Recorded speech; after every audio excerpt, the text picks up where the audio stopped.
د سعودي عرب مسافر یا چې د کم خلکو رور تر ماما نیکه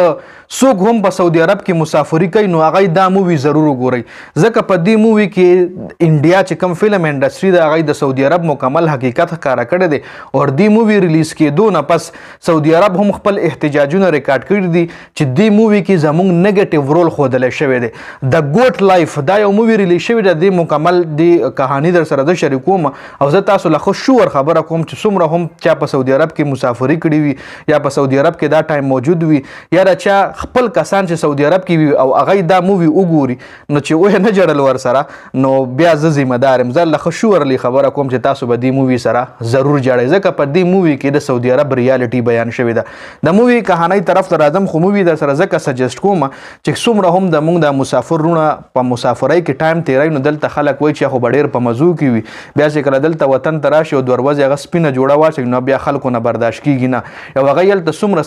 سختۍ باندې ټایم تیروي هغه دې مووي کې راځي دې مووي کې دا د انډیا یو مووي د ګوټ لایف نوم دی دې کې نجیب محمد یو کیریکټر وي نجیب محمد یو هلک وي چې په خپل وطن کې ایجنټ سره ملو شي چې دغه رنګ زه ځم سعودي عرب ته د خپل فیملی سپورټ دپاره پیسې ګټل غواړم چې زما فیملی په دلته ښه زندګي تېره کړي دلته ول ایجنټ ووایي چې ته به ښه خشته هلته لاړ شي هلته به رستا زبردست کار د اے سی کمره به یې د ستا ښه زبردست ښه تنخوا به دې په ټایم وي خو څه ټایم چې دی سعودي عرب ته لاړ شي خپل کفیل سره ملو شي نو کفیل سره لږ ټایم تېرولو نه پس کفیل خپل ګاډي کې کېنئ او بوی ځي سارا لی بوځي سارا کې د هغه یو کنډک وي دا ګډې بېزې ساتلي وي هغې لی ورپرېږدي چې د ستا ذمهداري همدا ګډې بېزې ساتل دي د دې خیال کول دي هلته نه اے سی نه د ده د اوسېدو صحیح ځای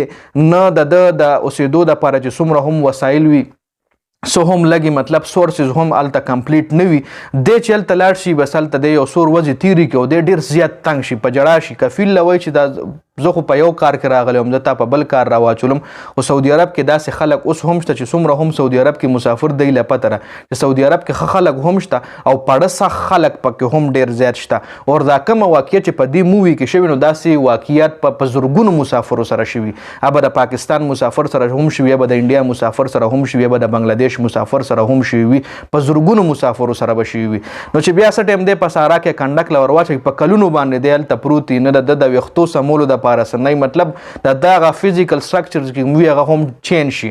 بیا د تختې وطن لی واپس نه راپرېږدي په چوټۍ هم نه راپرېږدي هغه له وایي تلل ملل دې نشته دی پیسې کمې وسایل ورله نه ورکوي او بس ګډې بېزې پې ساتي بیا آخر دی د هغه ځینه تښتي او څومره په سختو باندې چې تښتي هغه دې مووي کې دي پوره کمپلیټ مطلب یو پوره کمپلیټ د سعودي عرب د خلکو کلچر یې پکې ښولی کلچر خو ولله ځکه نه وایم چې خلک پکې ښه هم شته مطلب هر سړی هلته بد نه دی او دا ښه خلک او خراب خلک په هر وطن کې په هر علاقه کې په هر مالت کې په هر کور کې ښه او خراب خلک وي نو دا خو لا بیا ملک ته جي